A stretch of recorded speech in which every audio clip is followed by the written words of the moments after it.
All right, potholes. Who wanted to talk about potholes? Okay, here we go. This is the phone number for the DPW. So anything we're talking about right now, memorize this number. Tina is awesome. She'll help you.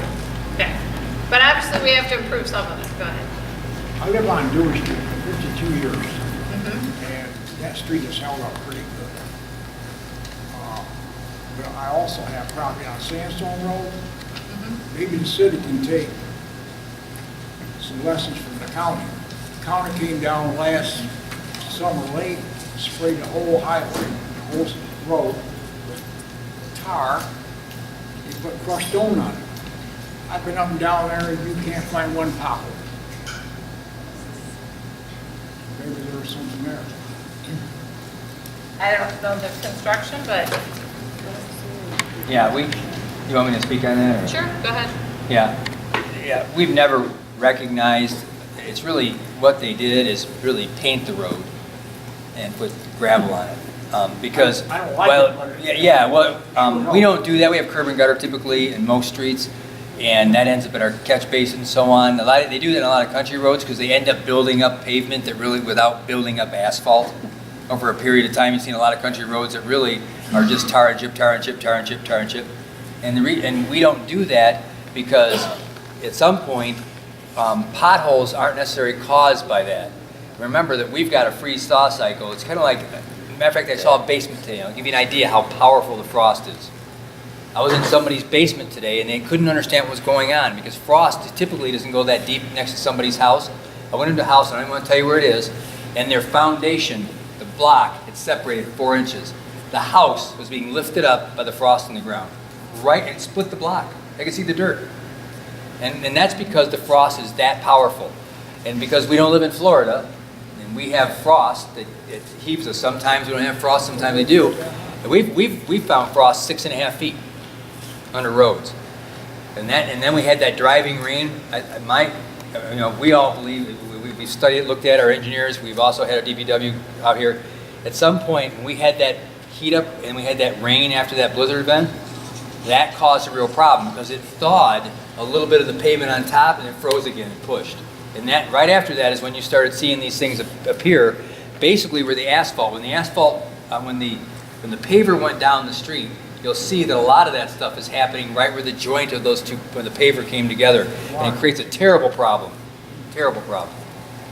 Another thing, they rebuilt Gansett Street from about Jackson up to Lansing Avenue, and you put all the manholes right where you drive over.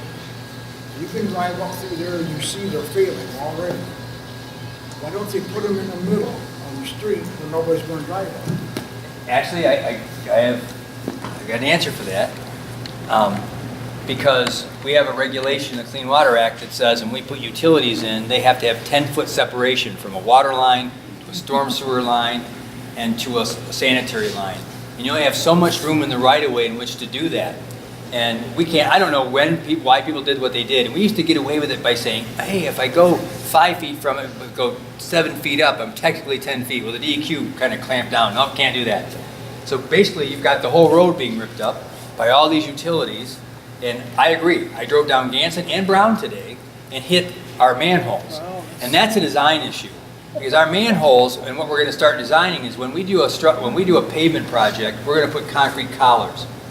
And what happens is you get these things done and you saw cut 4 feet out. And then you do 8-inch collars of concrete around them. And so you don't have to have a form that you're trying to hit to. And they're much smoother to drive over and we have less problems. But a lot of communities do that. We just haven't done that in the past. I don't know what's that one. They're higher than the pavement. But what my point is we got to start changing, just like this gentleman alluded to, is that we have to change how we do things. We have to rethink what we do because what we're doing in the past, for the most part, what's that? We have to think about what we have to think about it and study it, and we are, and we can get into that too. So, Can I add to that? You need some education too, because I've seen some of the workers out there actually filling potholes, and they shovel some patch in, and I seen one of your workers do this, and then got in his truck and left. Not that I know it needs to be packed down, but a week later it was back up and worse. So there's some education that needs to happen as well. I don't know how else you would do that. Because usually What's when you co-patch, you throw it in and you leave. And the cars hit it to Cars compact hit it. it. And what happens, it rolls it. So I think what he was trying to do is at least get it beyond, lower than the existing asphalt, so when a car hit it, it didn't roll it out right away. Yeah, I know it looks ridiculous to see somebody do that, because you think, how is that gonna help? Well, But if you I knew also it, looked up the process and Yeah. that's not it. but we don't use rollers to put in oil product that flows. You know, if you ever looked at coal patch, you put it in a pile, it does this, it spreads. It's just oil mixed with sand. It's just meant to do a temporary fix. And if anybody thinks that our pothole fixes are a permanent fix with coal patch, they got nothing coming. That asphalt needs to be reactivated and add asphalt to it and re-roll it. And we certainly can't do that now. So I agree, though. We really gotta consider how we are perceived as well. And let me, from a city council point of view,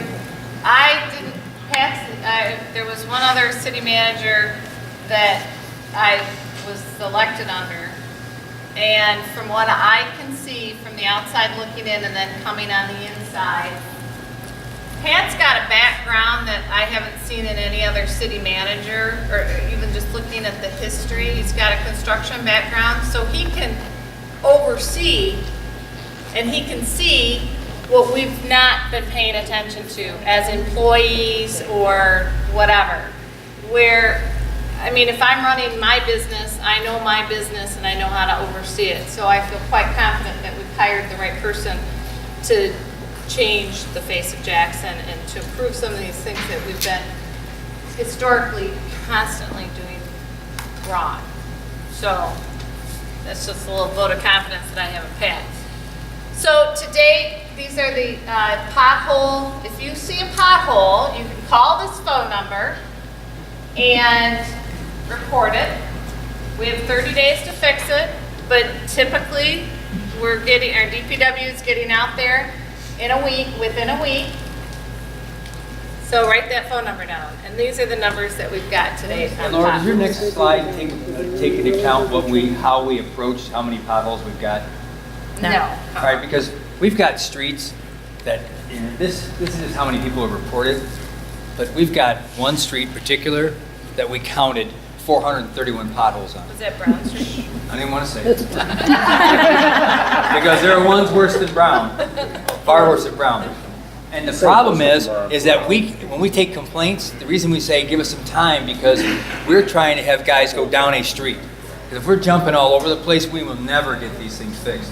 So we have to actually go down a street. I was down on 4th Street today, and I watched the guys out there. And I don't know if that's the ones you saw today, but they were out today, and I sat there. I pulled my car aside. I want to see how long it took. Well, it took a lot longer. It took 20 minutes, and the truck never moved. But they were constantly shoveling and putting in. Some potholes, I counted one pothole, it took 19 shovels. 19! I don't know how long it is to do this with heavy stuff out of a hot machine, and you're going like this, you walk over, you put it. I mean, that takes a lot of time. It took them 20 minutes to do one pothole because it was this big and this deep, and a shovel doesn't hold that, and that stuff is very heavy. So it's an incredible challenge, and we're going down street by street. So if you have a pothole you reported and we haven't gotten to it, if it's extremely deep, tell them, listen, your car will completely bottom out in this, they'll come out.